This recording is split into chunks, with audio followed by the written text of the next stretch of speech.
Hi, my name is Anushka. My name is Nanika. My name is Mansi. And I'm Vidhi. And today we would like to be reflecting upon our local service, which is called Memoirs of a Pioneer Generation. And we would like to reflect on the specific learning outcome 7, which is about ethics and how we consider the ethical implications of our actions in the service. Yeah. So since our year is drawing to a close, so is our service, and we've noticed that we faced a few ethical decisions that were to be made within the service, and most of them are due to the fact that there is an element of miscommunication and misinterpretation within our interactions with the elderly ladies. Yeah, I think this is mainly because of the language barrier. Because we usually work in a group as as a 4 in the service, and only I speak Chinese. But still, even though I can speak a bit of Mandarin, they usually speak a lot faster, and also it's not always Mandarin. It's sometimes different dialects, so it's hard to understand exactly what they're saying. So it's hard to clearly communicate with them regarding their decisions. So we need to write a story that encompasses their life.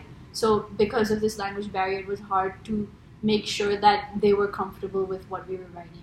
Yeah, and we needed, and the element of miscommunication, like Vidhi was saying, comes in when we are writing these stories and we're publishing it, as we may misinterpret what they're saying, and we may publish something that they don't want the public to see, and that was only meant for the 4 of us, because we were quite a close group, and I think they were a bit more comfortable sharing things with us than they would be sharing things with a large group. Yeah, and it's our responsibility to respect the fact that they're willing to share details of their lives with us. And so sometimes it may seem unethical for us to go ahead and publish these stories, even with their consent, because these are quite sensitive topics, and they might not agree to it being published. Yeah, and I think one of the other things is that even your own moral compass might not allow you to do so, because even if you do have a deep and meaningful conversation with the person, like we've had over the past few months, I still think that even though this whole service is about writing a memoir or writing their story so that they can be heard, not necessarily they want that, because I think when we did talk to them, we did have a really personal and close relationship with them, which is what made them open up to us in the first place. So I think we based our decision on what is right for them as well as what's right for us. Yeah. So if we align our moral compasses together, that's the only way we could base our decisions and not feel guilty about it in that sense, because having a clear conversation beforehand and about the things that we're going to talk about their lives and the details that we're going to share with the world, I think that was one of the really main ethical dilemmas that we faced, because I think most of their families have been through a lot over the past years, and they've had the courage to speak up about it, and I think we should just respect that fact. And the fact that we're writing about it does make it a bit not unethical, but in the sense that it's desensitized, because we give a really desensitized version of it, and I think we can only resolve this by actually giving context to their stories, and I think that's the only way we can actually solve it. Also, the fact that the implications can be quite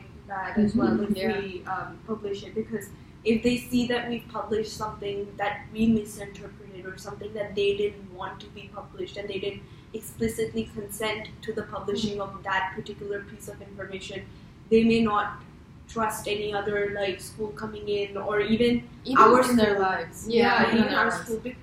So it could ruin the relationships our school has with these different centers. And with other people as well, because they may not feel comfortable trusting anybody else. Exactly. And since we need this service to progress in the future, and we need to keep this service going in the next few years, I think we really need to consider how to ask them questions and what kind of questions to ask them, and how to explicitly gain their consent for the publishing of each and every one of the information that we collect. Yeah. But that's not the only thing where we face ethical dilemmas. I think even as a group, even though we are friends, I think at times we do disagree on the ways to do things.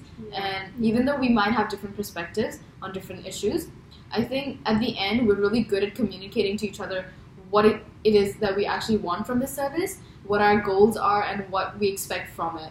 And if we do talk about those things in clear communication and collaborate together, I think it's very effective for us to like try to like respect each other's opinions, decisions, as well as like form a cohesive way in which we work with the group of elderly that we have been working with over the past months. I think that the service has given us like a lot of important skills like regarding ethical decisions and the implications of that. So it's for me at least, it's raised a lot of awareness of how detailed the process needs to be of actually publishing something and making sure the consent is clear, and not just in this situation, but it could be any situation. So I think we all learned a lot from this process. Even the photo taking. I think photo taking was one of the biggest ethical issues that I came across, because I was very confused by the fact that we can't take photos with them, because I thought as long as we have their consent, we have our consent, we can be in a photo together.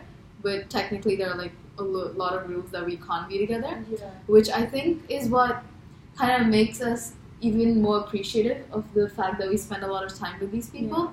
For me personally, I feel like whenever I talk to one of the elderly people, it's like talking to my grandma or my grandpa. And I think that kind of crosses a personal barrier that you have. And it makes it much easier for you to like open up, talk about different issues, even like controversial like political issues. I think even those things are really good conversational topics. And it doesn't mean that you have to fight with them to like prove your point. It just means that you can like be aware of their perspective and respect their like view on life, and respect like what has caused them to have that view, which is I think one of the things that I loved about the service.